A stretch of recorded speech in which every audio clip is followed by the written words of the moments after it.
একটা ঘর, বাইরে থেকে দেখতে একেবারেই স্বাভাবিক, অথচ সেই ঘরের দরজা বন্ধ হলেই বদলে যেত সবকিছু।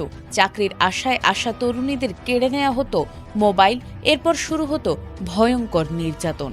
বের হওয়ার পথ ছিল না, প্রতিবাদ করলেই মিলত শাস্তি।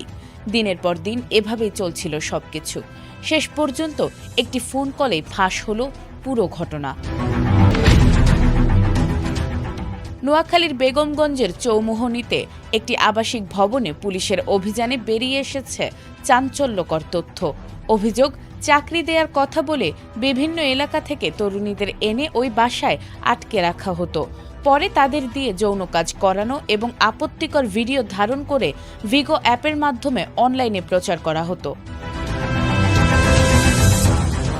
পুলিশ জানায়, নীলফামারী, লক্ষ্মীপুর ও নোয়াখালীর বিভিন্ন এলাকা থেকে প্রতারণার মাধ্যমে তরুণীদের এখানে আনা হয়। অভিযানে একজন প্রাপ্তবয়স্ক ও 3 জন অপ্রাপ্তবয়স্ক তরুণীকে উদ্ধার করা হয়েছে। ঘটনার সূত্রপাত হয় উদ্ধার হওয়া এক তরুণীর 999 নম্বরে ফোন করার পর। গোপনে ফোন করে পুলিশের কাছে সাহায্য চান তিনি। এরপরই ওই বাসায় অভিযান চালিয়ে স্বামী স্ত্রী, তাদের 2 ছেলে ও আরেকজন সহ 5 জনকে আটক করা হয়।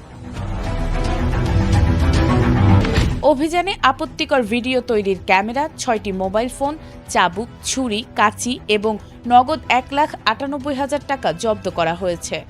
উদ্ধার হওয়া এক তরুণীর অভিযোগ, চাকরির প্রলোভনে তাকে চৌমুহনীতে এনে প্রথমে মোবাইল ফোন কেড়ে নেওয়া হয়।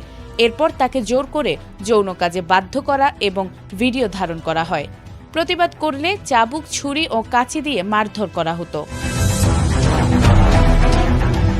এছাড়াও আরও অভিযোগ রয়েছে, সেখানে থাকা কয়েকজন তরুণী দীর্ঘদিন ধরে আটকে ছিলেন। এ ঘটনায় 6 জনের নাম উল্লেখ করে মামলা হয়েছে।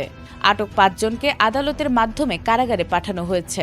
উদ্ধার হওয়া তরুণীদের আইনগত প্রক্রিয়া শেষে পরিবারের কাছে হস্তান্তর করা হবে বলে জানিয়েছে পুলিশ।